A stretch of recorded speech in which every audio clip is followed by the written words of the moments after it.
오늘 우리 하나님께서 우리에게 주신 말씀은 고린도전서 15장 31절 말씀이 되겠습니다. 고린도전서 15장 31절 말씀.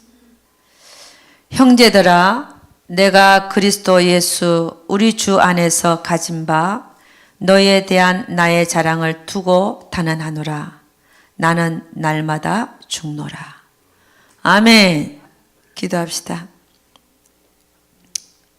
아버지 하나님, 감사와 찬양을 올려드립니다. 하나님, 참 다 아무것도 아닌데 서로 싸우고 다투고 기분 나빠하고 이런 모든 것들이 주 안에서 아무 쓰잘데없는 것들인데 그걸 가지고 살고 있으니 우리 어린아이들의 모습이 그렇습니다. 하나님, 우리는 더 높은 단계를 나아가기를 원합니다. 사도 바울처럼 살아가기를 원합니다. 우리에게 먼저 본을 보여주셨사오니 예수님도 사도 바울도 그 본을 보여주셨사오니 우리가 그 길을 따라가기를 원합니다. 우리 주님께서 우리 한 사람 한 사람 붙들어 주시고 그 신앙의 정점, 가장 높은 단계를 향하여 정말 노력하고 가는 그런 자들 되게 하여 주시옵소서. 우리 주님께서 반드시 함께해 주실 것을 믿사옵고 또 하나님 말씀을 대언하는 저와 함께해 주실 것을 믿사옵고 이 모든 말씀 우리 주 예수 그리스도는 받도록 기도드려서나이다. 아멘. 우리 하나님께 영광의 박수 한번 올리도록 하겠습니다. 네. 우리가 예수 믿고 나서 하나님께서 우리에게 가장 원하시는 모습이 무엇일까 하는 겁니다. 예수 믿으면 이제 우리는 지옥 가던 길을 천국을 가게 됐죠. 근데 그 이후에도 우리는 삶을 계속 삽니다. 예수님의 제자로 살아갑니다. 그랬을 때에 예수님께서 우리에게 가장 원하시는 그 모습은 무엇일까 하는 겁니다. 그거는 바로 우리가 우리 안에 예수의 형상을 입는 것일 것입니다. 갈라디아서 5장 24절은 이렇게 얘기합니다. 그리스도 예수의 사람들은 그 정과 욕심을 십자가에 못 박았느니라. 그렇게 살아라는 거죠. 예수 믿고 나서. 또 고린도후서 5장 17절은 뭐라고 얘기하냐면 그런즉 누구든지 그리스도 안에 있으면 새로운 피조물이라. 이전 것은 지나갔으니 보라 새 것이 되었도다. 아멘. 우리는 예수를 믿고 나서 예수 안에 있는 자는 새로운 피조물이라고 말합니다. 이전 것은 지나가고 새 것이 되었다라고 우리에게 선포하고 있습니다. 근데 정작 우리에게 그리스도 예수의 사람들은 거점과 욕심을 십자가에 못 박았고 또 예수 안에 있는 모든 자는 새로운 피조물로서 이전 것은 지나가고 새 것이 된 채로 살아간다라고 말을 하고 있지만 사실 우리의 모습은 그렇게 살고 있지 못한 것을 봅니다. 성경은 에베소서에서 이렇게 얘기합니다. 1절부터 6절까지 제가 읽어드리겠습니다. 그는 허물과 죄로 죽었던 너희를 살리셨도다. 그는 예수 그리스도이시죠. 그때 너희는 그 가운데서 행하여 이 세상 풍조를 따르고 공중의 권세 잡은 자를 따랐으니 곧 지금 불순종의 아들들 가운데서 역사하는 영이라. 전에는 우리도 다 그 가운데서 우리 육체의 욕심을 따라 지내며 육체와 마음에 원하는 것을 하여 다른 이들과 같이 본질상 진노의 자녀였더니 긍휼이 풍성하신 하나님이 우리를 사랑하신 그 큰 사랑을 인하여 허물로 죽은 우리를 그리스도와 함께 살리셨고 너희는 은혜로 구원을 받은 것이라. 또 함께 일으키사 그리스도 예수 안에서 함께 하늘에 앉히시니. 성경은 우리에게 뭐라고 얘기하고 있냐면 우리는 본질상 진노의 자녀였지만 하나님의 큰 사랑으로 인해서 구원을 받았고 그 다음에 구원을 받은 후에 예수 그리스도와 함께 하늘에 안치우게 되었다. 하늘에 안치우게 되었다. 이렇게 얘기합니다. 그래서 하늘에 안치운 우리가 예수 그리스도와 함께 땅에 있는 게 아니라 하늘에 안치운 자가 됐다라고 얘기하는데, 하늘에 안치우게, 아니 말이 좀 이상한, 안치우게 된 우리에게 성경은 뭐라고 얘기하냐? 그러니까 이제는 너희는 그리스도의 군사가 되어져서 그리스도의 초보를 버리고 완전한 대로 나아가라. 이렇게 얘기합니다. 이 완전한 데가 뭐냐? 신앙의 가장 높은 단계가 완전한 데죠. 그리스도의 초보를 버리라는 거예요. 히브리서 6장 1절에서 2절 보면 이렇게 얘기합니다. 그러므로 우리가 그리스도의 도의 초보를 버리고 죽은 행실을 회개함과, 죽은 행실이라고 회개한다는 것은 행함이 따르라 이 말이죠. 행함이 따라라. 그리고 하나님께 대한 신앙과 세례들과 안수와 죽은 자의 부활과 영원한 심판에 관한 교훈의 틀을 다시 닦지 말고 완전한 대로 나아갈지니라. 자, 우리는 교회에 모여서 성경 공부하면서 하나님에 대한 신앙을 배웁니다. 하나님에 대한 것을 배웁니다. 그 교훈의 틀을 다시 닦지 말라. 세례에 대해서 가르칩니다. 세례도 받고 세례에 대해서 가르칩니다. 그것도 거기에 대한 교훈의 틀도 다시 닦지 말라. 안수하니까 넘어지고 안수하니까 좋고 이런 것도 다시 하지 말라. 그것보다도 더 죽은 자의 부활에 대해서 우리 많이 얘기하잖아요. 저도 많이 얘기하고 그 교훈의 틀을 다시 닦지 마라. 영원한 심판이 있을 것이라고 말하는 것도 그것도 해야지만, 그러나 그 교훈의 틀도 다시 닦지 말고 어떻게 해야 되냐? 이제 너는 완전한 대로 나아가라 이 말이에요. 여러분, 우리는 많은 걸 배우고 많은 걸 듣습니다. 귀만 커져요. 물론 지식이 있어야 됩니다. 그러나 너 그것만 하고 있잖아 이 말이에요. 이제는 너는 그리스도의 초보를 버리고 죽은 행실을 회개하고 행함이 따라라는 거죠. 그리고 그러한 하나님께 대한 신앙과 세례들과 안수와 죽은 자의 부활과 영원한 심판에 대한 관한 교훈의 틀을 다시 닦지 말고 이제는 너가 지금 필요한 것은 완전한 대로 나아가는 그것이야 라고 말하고 있는 거예요. 아멘입니까? 신앙의 가장 높은 단계가 뭔가 하는 겁니다. 신앙의 절정은 뭘까요? 그건 바로 내가 죽는 것입니다. 오늘 사도 바울은 뭐라고 했냐면은 내가 너에게 자랑하고 싶다. 내 자랑은 뭐냐? 나는 날마다 죽노라 하는 거예요. 아멘. 고린도전서 15장 31절 나는 날마다 죽노라. 신앙의 가장 높은 단계가 뭐냐? 죽는 겁니다. 죽는 거예요. 우리 예수님도 이 세상에 오셔서 내 뜻을 행한 게 아니라 아버지의 뜻을 행하기 위해 죽었어요. 그랬더니 많은 열매가 맺어졌고 그리고 3일 만에 죽었던 그 몸이 부활하셔서 영원히 살게 됐습니다. 우리는 예수 믿을 때 성경은 뭐라고 얘기하고 있냐? 너희도 죽었다. 너의 정과 욕심을 십자가에 못 박았다라고 얘기합니다. 너의 옛 자아가 죽었다라고 얘기합니다. 그리고 고린도서 5장 17절에서는 너희는 새로운 피조물이라. 이전 것은 지나갔으니 보라 새 것이 되었으니까 새 것이 된 채로 살아라 이 말입니다. 그래서 우리는 예수 믿는 우리는 예수와 함께 죽었고 예수와 함께 다시 살게 됐습니다. 그래서 성경은 우리를 예수와 함께 하늘에 안치웠다 이렇게 얘기합니다. 안치워진 너희는 이제는 그리스도의 초보를 버리고 이제는 완전한 대로 나아갈지니라. 그 완전한 데가 어디냐? 죽는 거라는 거예요.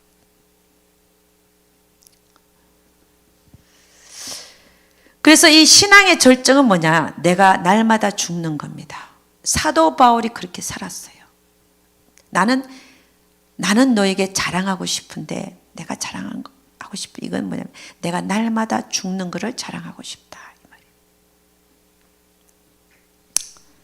근데 사도 바울의 삶을 한번 보면 그가 날마다 죽는 삶을 살았잖아요. 날마다 죽는 삶을 살았을 때 어떤 일이 일어나는가를 한번 보겠습니다. 그의 삶을 통해서 한번 보도록 하겠습니다. 한 예로, 이거는 사도행전 16장 16절부터 일어나는 일인데요. 바울과 실라가 함께 다녔어요. 그런데 함께 사역하러 다녔는데 귀신 들려갖고 점을 친 한 여종이 있었어요.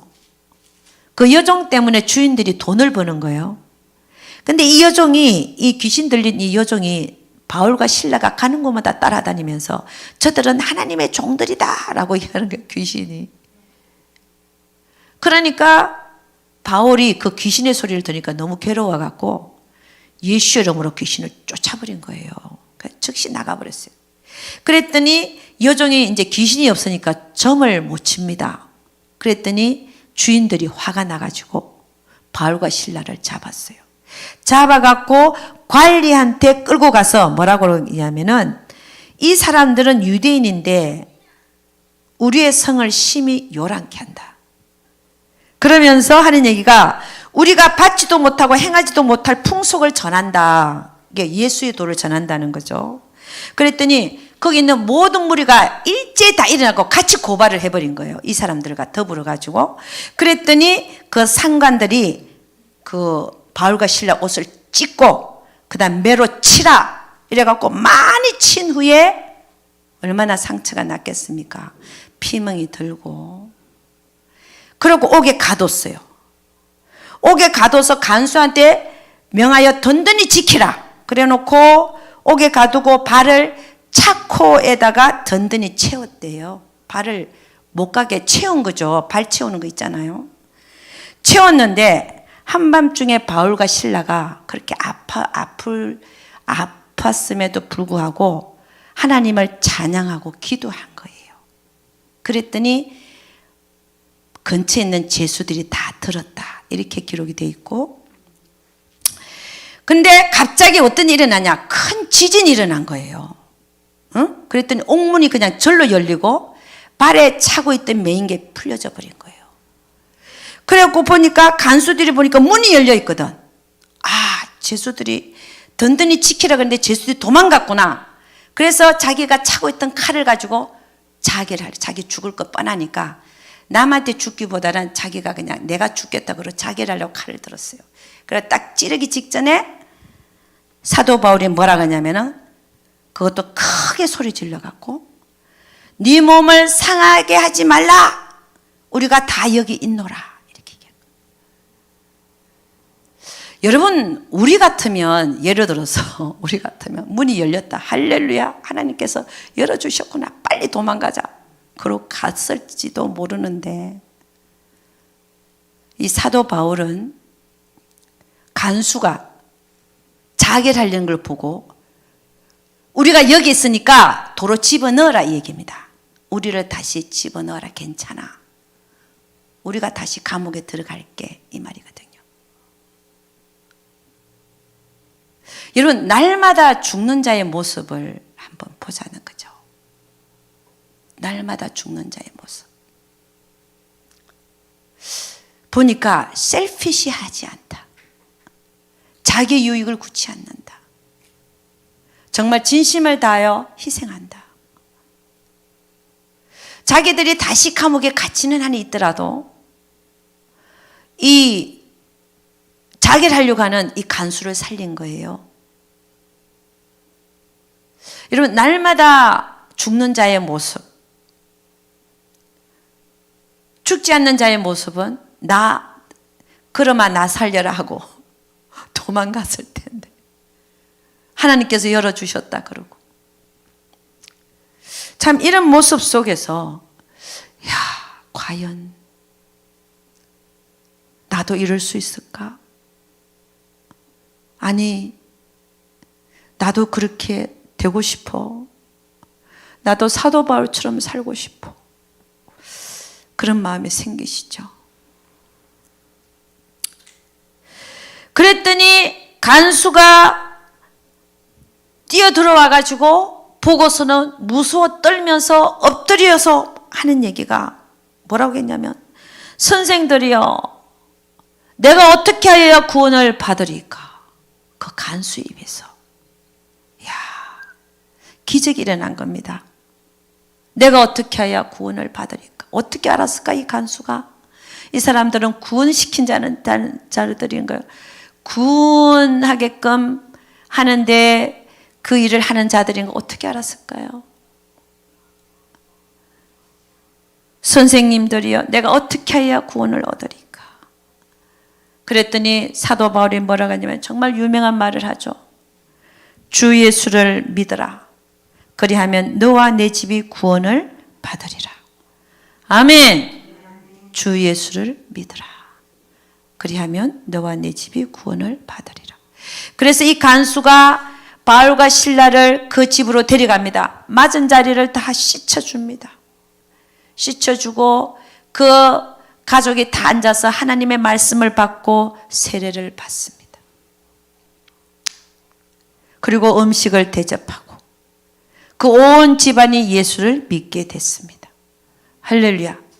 한 사람이 죽음으로 말미암아 많은 열매가 맺어진 것입니다. 사도 바울은 이렇게 얘기합니다. 나는 내 자랑을 다능코 하는데 나는 이 자랑을 하고 싶다. 나는 날마다 죽노라. 한 사람이 죽으니까 많은 열매가 맺어지고,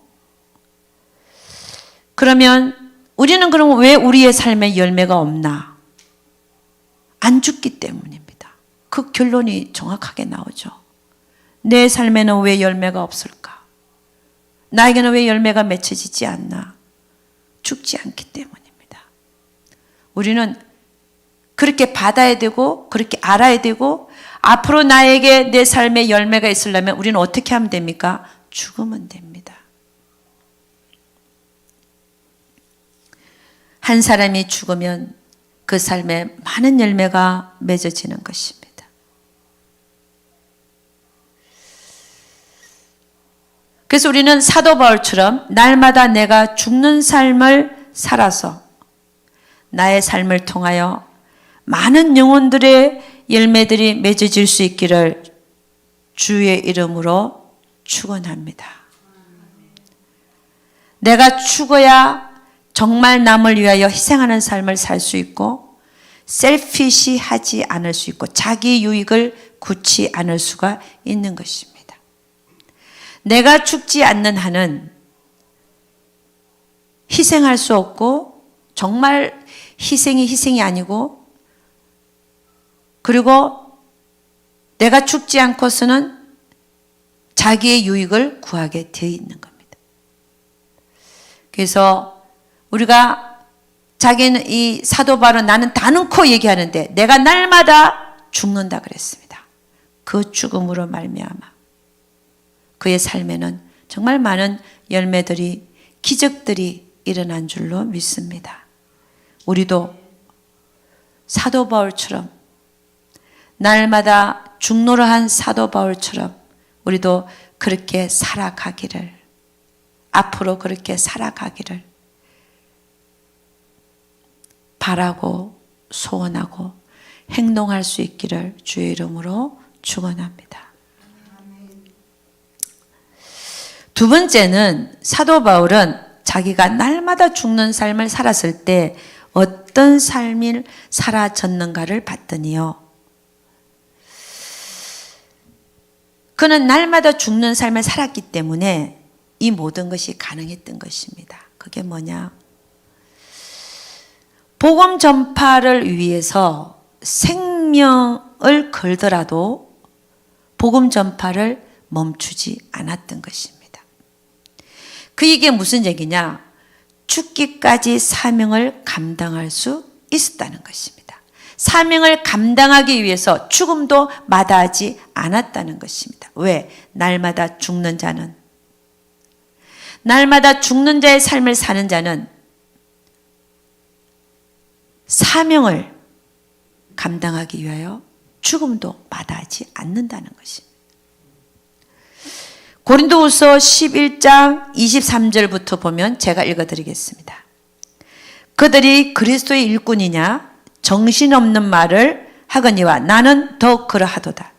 내가 수고를 넘치도록 하고 옥에 갇히기를 더 많이 하고 매도 수없이 맞고 여러 번 죽을 뻔하였으니, 이렇게만 읽어도요, 여러분 복음 전하다가 옥에 갇히는 걸 몇 번이나 하겠습니까? 매를 얼마나 여러분이 맞겠습니까? 여러 번 죽을 뻔했대요. 이 모든 것들이 날마다 죽는 자의 삶을 사는 자에게는 그것보다도 더 중요한 것이 사명이더라는 거예요. 아멘입니까? 사명이더라는 거예요. 사명이기 때문에 이런 핍박과 환란을 견딜 수 있었다는 거죠. 사명에 살고 죽는 모습을 우리는 볼 수가 있는 것입니다. 24절, 유대인들에게 40에서 하나 감한매를 5번 맞았다. 이야, 40에 하나 감한매를 5번을 맞았대요. 3번 태장으로 맞고 1번 돌로 맞고, 돌에 맞아서 죽을 뻔했죠. 3번 파선하고 일주야를 깊은 바다에서 지냈으며 여러 번 여행하면서 강의 위험과 강도의 위험과 동족의 위험과 이방인의 위험과 시내의 위험과 광야의 위험과 바다의 위험과 거짓 형제 중에 위험을 당하고 또 수고하고 애쓰고 여러 번 자지 못하고 줄이고 목마르고 여러 번 굶고 춥고 헐벗었노라.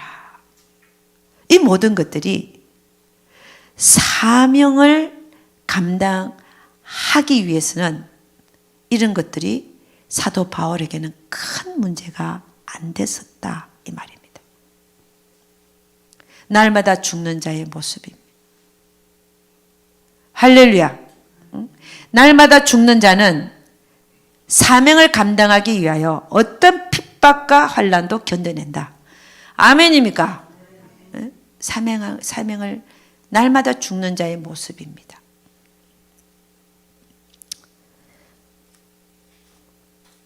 그래서 사도행전 20장 24절에 사도 바울은 이렇게 얘기합니다.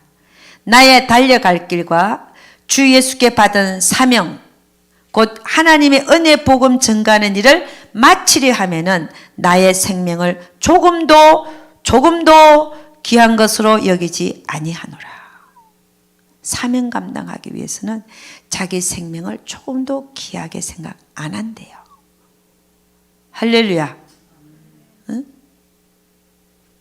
내가 없는 거죠. 아예 이 모습은 내가 없는 겁니다.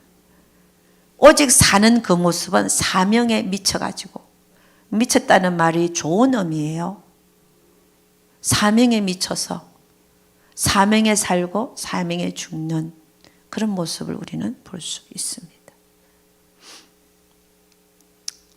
그래서 우리도 이 사도 바울을 본받아서 날마다 내가 죽는 삶을 사는 자는, 사명을 받은 자는 세상 끝날까지 어떤 핍박과 환난이 있할지라도 예수 전하는 복음 전파를 포기하면 안 된다는 것입니다. 우리는 어떤 환난과 핍박이 있할지라도 우리에게 주어진 사명을 잘 감당하시기를 주의 이름으로 축원합니다. 그러려면 내가 죽어야 됩니다. 내가 살고자 하면 안 된다는 것입니다. 그리고 세 번째로 이 사도 바울의 삶에서 그가 죽음으로 말미암아, 날마다 죽음으로 말미암아 나타나는 그의 삶은, 세 번째는 뭐였냐면은, 그는 날마다 하나님의 영으로 인도함을 받는 삶을 살았어요. 영으로 인도함을 받는 삶을 살았다. 그게 어디에 나타나고 있냐면, 한 예로 사도행전 20장 22절에서 24절을 제가 읽어드리겠습니다. 보라, 이제 나는 심령에 매여 예루살렘으로 가는데 거기서 무슨 일을 당할는지 알지 못하노라. 오직 성령이 각 성에서 내게 정언하여 결박과 환난이 나를 기다린다 하시나. 결박을 당할 거고 환난이 기다리고 있다는데 자기는 예루살렘으로 가야 된다는 거. 왜? 심령에 매여서 내 안에 계신 성령님이 거기 가기를 원한다는 거예요. 내가 뻔히 가면 결박당할 거 알고 환난이 기다릴 거 알면서도 나는 간다는 거예요. 왜요? 하나님의 뜻이 중요하기 때문에. 날마다 내가 죽는 자는요, 내 뜻이 중요한 게 아닙니다. 그죠? 하나님의 뜻이 중요한 거예요. 늘 하나님의 뜻이면 죽는 데라도 가겠습니다 하는 말이 이 말이에요. 내가 심령에 매여 예루살렘으로 간다. 거기서 무슨 일을 당할지 나는 알지 못한다. 그러나 성령이 각 성에서 내게 정언하여 가로되 결박이 기다리고 있고 환난이 나를 기다린다. 하지만 24절 내가 달려갈 길과 주 예수께 받은 사명 곧 하나님의 은혜 복음을 증거하는 일들을 마치려 하면은 나의 생명조차 조금도 귀한 것으로 여기지 아니하노라. 이렇게 얘기한 거예요. 그러니까 날마다 그의 삶에서 죽는 삶을 사는 자는 자기 뜻이 아니라 오직 하나님의 뜻만이 이루어지기를 바라더라는 거예요. 아멘입니까? 우리의 삶이 내 뜻을 이루기 위해서 살면 안 되는 것이죠. 우리 주님도 나는 내 뜻을 이루러 온 게 아니라 아버지의 뜻을 이루러 왔다. 우리도 이 세상을 살면서 내 뜻을 이루는 자가 아니라 아버지의 뜻을 이루고 가는 자들이 되어야 될 줄로 믿습니다. 그래서 사도 바울처럼 날마다 죽는 자의 삶을 사는 자는 하나님의 영으로 인도함을 받는 삶을 살기 때문에 영적 예배의 삶을 살아냅니다. 영적 예배의 삶. 영적 예배가 뭐라고 되어 있습니까? 로마서 12장 1절 2절을 보니까 뭐라고 얘기하고 있냐면 이렇게 얘기합니다. 너희는 이 세대를 본받지 말고 오직 마음을 새롭게 함으로 변화를 받아 하나님의 선하시고 기뻐하시고 온전하신 뜻이 무엇인지 분별하라. 뜻이 뭔지 분별해서. 그러므로 형제들아 내가 하나님의 모든 자비하심으로 너희를 권하노니 너희 몸을 하나님이 기뻐하시는 산제사로 드리라. 이것이 너희가 드릴 영적 예배니라. 그러니까 하나님의 뜻을 분별하여 거기에 내 몸을 산제사로 드리는 그 삶을 사는 자는 누구냐? 날마다 내가 죽는 자예요.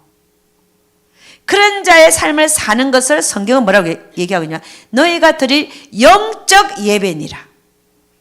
날마다 내가 죽는 삶을 사는 자는요, 날마다 주님 앞에 영적 예배의 삶을 살아드리고 있는 자라는 것입니다.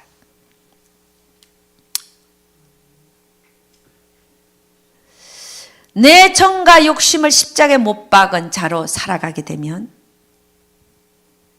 본질상 진노의 자녀였지만 하나님이 하늘에 안 치운 그런 자로 살아가는 자는 자기 뜻은 온데간데 없고 하나님의 뜻만이 중요하게 여겨지고 하나님의 뜻만이 자기의 삶에 가장 자기 몸을 맡기는 어디에다가 하나님 뜻에 맡기면서 사는 그런 자라고 말할 수 있다는 것입니다. 그래서 갈라디아서 2장 20절에 이렇게 얘기합니다. 내가 그리스도와 함께 십자가에 못 박혔나니. 이게 얘기는 나는 날마다 죽노라 하는 말과 같고, 또 갈라디아서 5장 24절 예수 그리스도의 사람들은 거천과 욕심이 십자가에 못 박았느니라 하는 말과도 같습니다. 내가 그리스도와 함께 십자가에 못 박혔나니. 이제는 내가 가진 감정과 욕심으로 살지 않는다 이 말이죠. 나는 날마다 죽노라 이 말이죠. 내가 그리스도와 함께 십자가에 못 박혔나니. 그런즉 이제는 내가 산 것이 아니요 오직 내 안에 그리스도께서 사신 것이라. 어떻게 하면 하나님께서 예수님이 내 안에 살 수 있으실까? 내가 죽으면 됩니다. 내 뜻을 다 내려놓고 내 생각도 내려놓고 내 감정도 내려놓고 예수 그리스도를 믿는 자들의 입에서 싫다 좋다 이런 말은 없어져야 돼요. 왜? 그 증오가 욕심을 십자가에 못 박은 자라 했는데 이 사람은 좋고 저 사람은 싫고 이게 아니라는 거예요. 정과 욕심을 십자가에 못 박은 자의 입술은 결코 좋고 싫고가 없는 겁니다. 왜? 하나님의 뜻만 있는 거예요. 아멘. 어? 내 정과 욕심을 십자가에 못 박았으니까. 특히 영혼을 다루는 사역자들은 누구는 싫고 누구는 좋아 이런 말은 정말 금물입니다. 해서도 안 됩니다. 하는 즉시 그 사람의 영적 상태가 드러납니다. 하나님은 우리가 어떻게 살기를 원하느냐? 가장 신앙의 높은 단계가 뭐냐? 죽는 겁니다.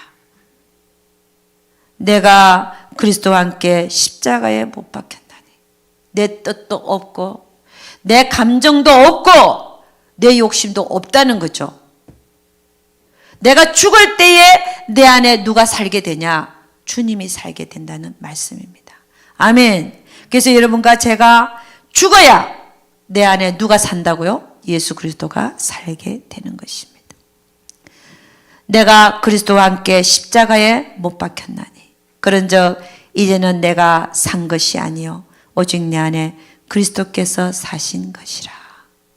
이제 내가 육체 가운데 사는 것은 나를 사랑하사 나를 위하여 자기 몸을 버리신 하나님의 아들을 믿는 믿음 안에서 사는 것이라. 할렐루야. 여러분, 우리는 왜 날마다 죽어야 됩니까? 성경은 보니까 이렇게 말합니다. 너희가 육신대로 살면 반드시 망하되. 육신대로 살면 망한대요. 육신대로 사는 게 뭡니까? 내 뜻대로 사는 거예요. 내 감정대로 사는 거예요. 내가 좋으면 하고 내가 싫으면 안 해.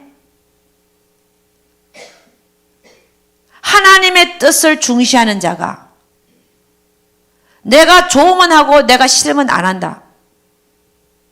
그게 본질상 진노의 자녀의 모습이에요. 예수를 믿어도 본질상 진노의 자녀의 모습을 아직도 버리지 못한 자들이 많아요. 만일 내가 아직도 그 모습이다. 예수 믿고 나서 10년, 20년, 30년이 됐는데도 나는 아직도 내 정과 욕심을 십자가에 못 박는 게 뭔지도 모르고 내 뜻대로 살고 내 감정대로 살고 온갖 자존심 다 부리고 살고 있다면 정신 차려야 됩니다. 성경은 네가 육신대로 살면 반드시 죽을 것이로되 영으로서 몸의 행실을 죽이면 산다라고 되어 있습니다. 우리는 하나님의 영으로 인도함을 받는 자들이 되어야 돼요. 내 영의 생각을 쫓아서 살아야 됩니다. 육신에게 져서 육신대로 사는 삶은 멸망입니다. 결과는 사망입니다. 아직도 내가 육신에 있다면 나는 아직도 육신에게 져서 육신대로 사는 삶이 많다. 아니, 나는 그렇게 살고 있다라고 생각이 들면 어떻게 해야 됩니까? 하나님 앞에 앉아서 울어야 돼요. 하나님, 왜 내 모습이 왜 이렇습니까? 나는 아직도 내 모습이 왜 이렇습니까? 애통하는 자는 복이 있나니 그랬어요. 애통은 누구에 대해서 해야 되냐? 스스로에 대해서 해야 됩니다. 남에 대해서 하는 게 아닙니다. 하나님은 이렇게 우리가 빚어지기를 원하는데, 너가 이렇게 살기를 원하는데, 내가 그렇게 살아들이지 못한 나를 놓고 애통해야 되는 겁니다.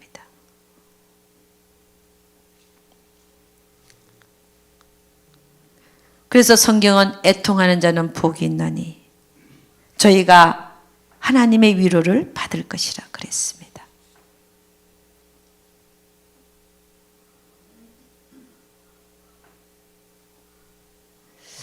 그래서 여러분, 사도 바울은 날마다 나는 죽노라 그랬는데, 그렇게 죽으면 하나님의 영으로 인도함을 받는 자들이 될 수 있습니다. 우리가 아직도 내 육신을 버리지 못하니까 하나님은 우리를 영의 사람으로 만드시기 위해서 무슨 일을 하고 계시냐면요, 우리의 삶에 문제와 사건을 파도처럼 일으키십니다.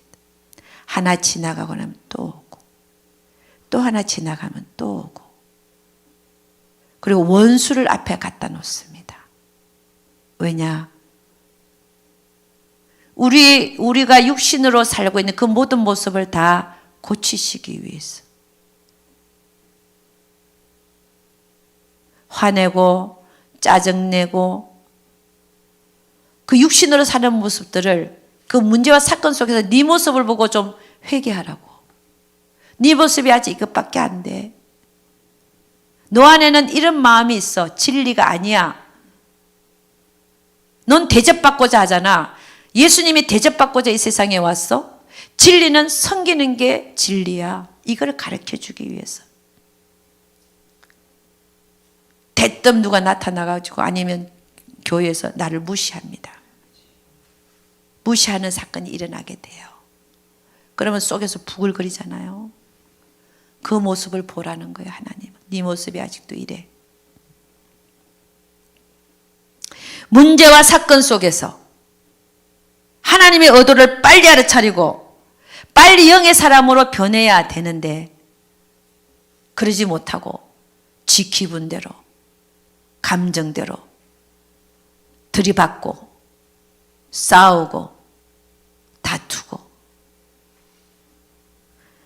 그리고 하나님의 의도는 너를 보라는 건데 남한테 손가락질 하다가 평생을 마치는, 하나님의 의도는 하나도 모르고, 하나님 왜 그 문제를 보냈는지, 왜 나에게 원수가 앞에 나타나게 했는지 그 의도를 모르고 너를 고치기 위한 하나님의 작품인데, 하나님이 문제와 사건을 일으키는데도 정과 욕심을 십자가에 못 박지 못했으니까 감정 부리다가 그렇게만 살다가 인생이 끝나버리는 그런 삶을 살지 않기를 주의 이름으로 축원합니다. 문제와 사건 속에서 나를 보지 못하고 남을 지적할 때 하나님은 우리가 고쳐질 때까지 똑같은 사건을 계속 보낸다. 20번이라도 보낸다. 아십니까? 똑같은 사건들이 계속 일어나는 것을. 우리는 하나님의 목적과 의도를 빨리 깨달아서 하루속히 우리가 버릴 건 버리고 우리의 정과 욕심을 십자가에 못 박고 주님 안에서 새로운 피조물들로 살아갈 수 있기를 주의 이름으로 축원합니다. 신앙의 가장 높은 단계는 내가 사는 것이 아닙니다. 내가 죽는 것입니다. 신앙의 가장 높은 단계. 그러면 나는 신앙의 가장 높은 단계를 이루기 위해서는 어떻게 해야 되냐? 죽으려고 해야 됩니다. 나는 죽었다. 난 자존심이 없는 사람이야. 맞아요. 자존심은 아무런 쓰잘데가 없어. 하나님의 뜻을 행하는데 가장 방해되는 게 뭐냐? 자존심이에요. 자존심만큼 쓰잘데없는 게 없어요. 하나님 일을 가장 방해하는 거. 그러니까 내가 살아서는 하나님의 뜻을 이룰 수가 없습니다. 내가 죽어야 하나님의 뜻을 온전히 이룰 수가 있는 겁니다.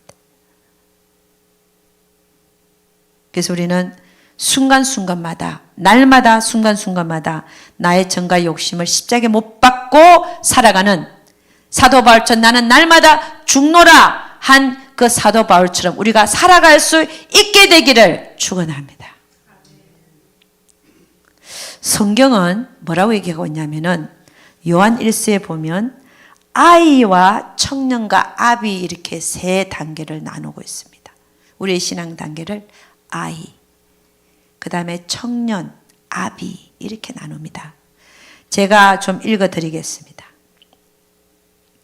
요한일서 2장 12절 14절 말씀입니다. 길지도 않습니다. 제가 읽어드립니다. 12절 자녀들아 내가 너에게 쓰는 것은 너희 죄가 그의 이름으로 말미암아 사함을 얻음이요. 우리가 하나님의 자녀가 된 사람들은 다 죄가 예수 그리스도 이름으로 사함을 얻었습니다. 13절 아비들아, 아비들에 대해서 얘기합니다. 아비들아 내가 너에게 쓰는 것은 너희가 태초부터 계신 이를 알미요 그랬어요. 아비들은 아비된 자들은 누구를 아느냐? 태초부터 계신 이를 안대요. 그럼 태초부터 계신 이가 누구냐 하는 거죠. 조금 이따 말씀드리겠습니다. 그 다음에 청년들아 내가 너에게 쓰는 것은 너희가 악한 자를 이기었음이니라. 악한 자가 누구예요? 사단이죠. 마귀죠. 예수 이름으로 진리가 뭔가를 알기 때문에 예수 이름으로 악한 자를 쫓아낸 겁니다. 이런 자는 악한 자를 쫓아내고 사는 자는 청년들이라고 볼 수 있습니다. 그 다음 14절 아이들아, 이제 아이들에 대해서 말합니다. 내가 너에게 쓴 것은 너희가 아버지를 알았으며 아이들은 아버지를 안대요. 아버지라고 하나님을 아버지라고 부른대요. 공급하시는 하나님. 아버지라 부른다는 거야. 그러니까는 하나님을 어떻게 알아요? 내 필요를 다 채워주는 하나님. 뭐든지 달라는 거죠. 아이들의 모습입니다. 아버지를 알았으며 아비들아 내가 너에게 쓴 것은 너희가 태초부터 계신 이를 알았으며 반복합니다. 청년들아 내가 너에게 쓴 것은 너희가 강하고 하나님의 말씀이 너희 속에 거하시고 너희가 흉악한 자를 이겼음이니라 이렇게 얘기합니다. 저는 여기서 아이들과 청년과 아비들을 구분해 보겠습니다. 아이들은 아버지를 압니다. 공급자이신 아버지. 자기 필요를 다 채워주는 아버지. 맞죠? 우리 하나님은 우리의 필요를 채워주시는 분이십니다. 그렇게만 알고 있다 이거예요. 아비들은 태초부터 계신 이를 안다라고 했습니다. 이 태초부터 계신 이가 누구냐? 성경에 보니까 태초에 태초에 말씀이 계시니라. 이 말씀이 하나님과 함께 있었고 이 말씀이 곧 하나님이시니라.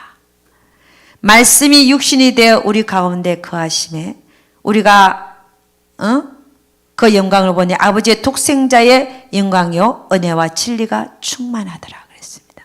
그럼 태초에 계신 이를 알미요 했을 때는 누구를 알았다는 거예요? 예수 그리스도를. 예수를 알았다는 거예요. 안다는 거예요. 예수는 안다는 의미는 union with Jesus Christ. 예수 그리스도의 연합을 얘기합니다. 그러니까 이게 무슨 얘기냐면은 예수 그리스도를 안다고 하는 것은 죽는 걸 안다는 거예요. 그래서 아이들은 공급자이신 아버지를 알고 청년들은 마귀를 이기는 자들이지만 아비들은 누구냐? 자기를 이기는 자예요. 자기가 죽으니까 자기를 이기는 자들. 마귀를 이기기는 쉽죠. 예수 이름으로 쫓고. 자기를 이긴다고 하는 것은 그게 쉽지가 않습니다. 이 자기를 이기는 거. 자기가 죽는 거. 그러니까 이 아비들은 누구냐?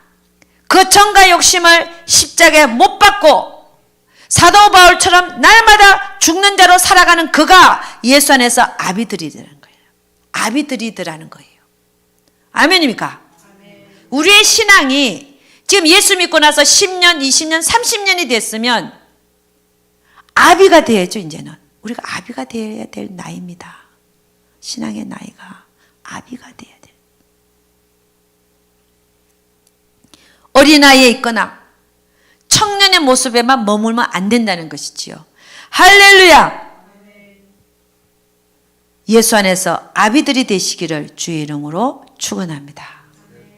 죽어야 됩니다. 신앙의 가장 높은 단계가 뭐냐? 죽는 겁니다. 죽는 겁니다. 누가 뭐라 그래도 죽는 겁니다. 아멘.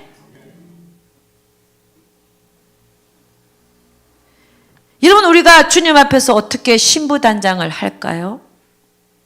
신부단장. 주님이 우리의 신랑이고 우리가 신부단장 해야 된다잖아. 어떻게 신부단장 합니까? 죽으면 됩니다. 날마다 죽으면 됩니다. 그게 신부단장이에요. 내가 날마다 죽을 때 어떤 일이 일어나냐? 죄와 사망의 법을 이깁니다. 죄와 사망의 법을 이겨. 그리고 생명의 성령의 법을 가지고 살아갑니다. 아멘입니까? 오늘 이후로 날마다 죽는 자들이 되셔서 가장 높은 신앙의 단계로 도전할 수 있기를 주의 이름으로 축원합니다. 그래서 오늘 말씀을 잠깐 요약합니다. 우리 주님께서는, 하나님께서는 우리를 구원하셨습니다. 그 구원하신 은혜가 너무나 큽니다. 그러나 우리가 예수 믿고 나서 우리 하나님께서 정말 우리에게 바라는 우리의 모습은 예수의 모습입니다. 우리에게서 예수가 나타나는 거. 어떻게 하면 내 안에서 예수가 나타날까? 어떻게 하면 내 안에 예수가 살게 될까? 우리가 바라는 것도 사실 그것이죠. 그것은 내가 죽는 수밖에 없다는 겁니다. 그래서 사도 바울은 나는 날마다 죽노라. 자기가 살아있는 걸 봤거든요. 날마다 살아있는 걸 보니까. 날마다 죽이는 거. 또 죽이고. 오늘 죽었는데 내일 보니 또 살아있어. 또 죽여. 또 죽이고. 나는 날마다 죽노라. 죽으니까 누가 안에 사느냐? 예수 그리스도가 살게 되더라는 것입니다. 그래서 사도 바울에게서 세 가지 형태의 삶이 나타났습니다. 내가 날마다 죽음으로 말미암아 첫째는 타인에 대하여, 다른 영혼에 대하여 정말 죽음으로 말미암아 열매가 맺어지더라는 겁니다. 정말로 희생이 나타나고 자기 유익을 굳지 않는 그런 삶을 삶으로 말미암아 그의 삶에 많은 열매가 맺어지게 됐다는 것입니다. 두 번째는 이 날마다 죽는 삶을 사니까요. 죽기까지 사명을 감당하게 되는, 사명 감당하는 데 있어서 목숨까지 아끼지 않는 그런 모습을 볼 수 있습니다. 세 번째는 날마다 죽는 자는 하나님의 영으로 인도함을 받는 삶이 사도 바울에게서도 나타났습니다. 그래서 우리는 이 사도 바울 선생님을 본받아서 신앙의 가장 높은 단계, 신앙의 절정, 완전한 곳으로 나아가라 그랬는데 그 완전한 것이 무엇이냐? 신앙의 가장 높은 단계, 날마다 내가 죽는 삶을 살아내는 여러분과 제가 되기를 주의 이름으로 축원합니다. 기도하겠습니다. 아버지 하나님, 감사와 찬양을 올려드립니다. 우리는 이제부터 우리의 신앙이 10년, 20년, 30년이 넘었으므로 신앙의 가장 높은 단계에 이미 도달해 있어야 될 사람들입니다. 그러나 늘 모든 문제와 사건 속에서 나를 합리화하고 다른 사람을 지적하며 남을 탓하고 그렇게 살아온 우리의 모습들, 주님 용서하여 주시옵소서. 아버지 하나님, 이제부터는 내가 날마다 죽노라, 나는 그것을 자랑하노라 라고 말한 사도 바울 선생을 본받아서 우리도 죽게 하여 주옵소서. 날마다 죽는 삶을 살게 하여 주시옵소서. 우리 주님께서 반드시 함께하여 주실 것을 믿사오고 이 모든 말씀 우리 주 예수 그리스도를 이름 받들어 기도드렸사옵나이다. 아멘. 우리 10분간 우리 기도하는 시간 갖도록 하겠습니다. 통성으로 하나님, 오늘 하나님 말씀 속에서 제가 이런 모습들이 드러났습니다. 저는 아직도 먼 거 압니다. 그러나 앞으로 정말 내가 가야 될 길이 그 길이므로 그 길을 가도록 하겠습니다. 주님, 제가 최선을 다하겠습니다. 주님, 제가 날마다 죽는 훈련을 하겠습니다. 날마다 내가 죽어서 하나님 앞에 많은 열매 맺어드리고 사명 감당하고 하나님 영으로 인도함을 받는 삶을 살아서 하나님 배웠을 때 후회 없는 삶을 살아내겠습니다.